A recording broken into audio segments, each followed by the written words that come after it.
Anchor, ദേഷ്യം, അതൊരു ഇമോഷനാണ് അല്ലേ? ചില ആൾക്കാർക്ക് പെട്ടെന്ന് ദേഷ്യം വരും, ചില ആൾക്കാർക്ക് അത്യാവശ്യം നല്ല കൺട്രോൾ ഉണ്ടാവും, പതുക്കെ ആയിരിക്കും ദേഷ്യം വരിക.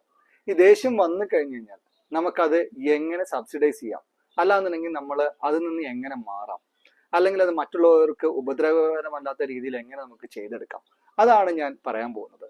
അത് ഒരു വീഡിയോയിൽ മാത്രം വരില്ല, പല വീഡിയോകളിലായിട്ട് പല രീതിയിൽ ഞാൻ പറഞ്ഞുതരാം. അതിൽ ആദ്യത്തേതെന്ന് പറഞ്ഞു കഴിഞ്ഞാൽ, നമുക്കൊരു ദേഷ്യം വരുന്നൊരു സമയമാണെന്നുണ്ടെങ്കിൽ ആദ്യത്തെ കാര്യം എന്ന് പറഞ്ഞാൽ നമുക്ക് മനസ്സിലാവണം നമുക്ക് എപ്പോഴാണ് ദേഷ്യം വരുന്നത് എന്നുള്ളത്, എന്തൊക്കെയാണ് അതിന്റെ ട്രിഗറിങ് എലമെന്റ് എന്ന് നമുക്ക് മനസ്സിലാവണം.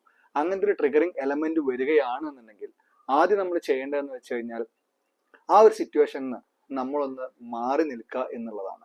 അതിന് നമ്മൾ പറയുന്ന ഒരു ടേമാണ് ടൈം ഔട്ട്. നിങ്ങൾക്കറിയാലോ അല്ലേ, ക്രിക്കറ്റിലൊക്കെ കണ്ടിട്ടുണ്ടാവും ടൈം ഔട്ട് എന്താണെന്നുള്ളത്. അതേപോലെ തന്നെ നമ്മളൊരു സംസാരിച്ചുകൊണ്ടിരിക്കുന്ന സമയത്ത് കുറച്ച് ആൾക്കാർ സംസാരിച്ചുകൊണ്ടിരിക്കും, നമ്മൾ അതിൻ്റെ ഇടയിലുണ്ട്, നമുക്ക് ദേഷ്യം വരികയാണെങ്കിൽ ഏറ്റവും നല്ലൊരു കാര്യം എന്ന് പറഞ്ഞാൽ 1 മിനിറ്റ് എന്ന് പറഞ്ഞ് തൽക്കാലം അവിടുന്ന് മാറി നിൽക്കുക എന്നുള്ളതാണ്. അതിനാണ് നമ്മൾ ടൈം ഔട്ട് എന്ന് പറയുന്നത്. ചില സമയത്ത് നമുക്ക് ദേഷ്യം വരുന്നത് എപ്പോഴായിരിക്കും, ഫോണിലൂടെ സംസാരിച്ചുകൊണ്ടിരിക്കുമ്പോഴായിരിക്കും. ചില സമയത്ത് നമുക്ക് ഫോൺ കട്ട് ചെയ്ത് പോകാൻ പറ്റിയെന്ന് വരില്ല. അപ്പോൾ ഏറ്റവും നല്ല കാര്യം എന്താണെന്ന് വെച്ച് കഴിഞ്ഞാൽ ഫോൺ ഒന്ന് മ്യൂട്ട് ചെയ്യുക, മ്യൂട്ട് ചെയ്തിട്ട് നമ്മൾ തന്നെ ഒന്ന് കാം ഡൗൺ ചെയ്യുക, ചെയ്തതിനു ശേഷം സംസാരിക്കുക.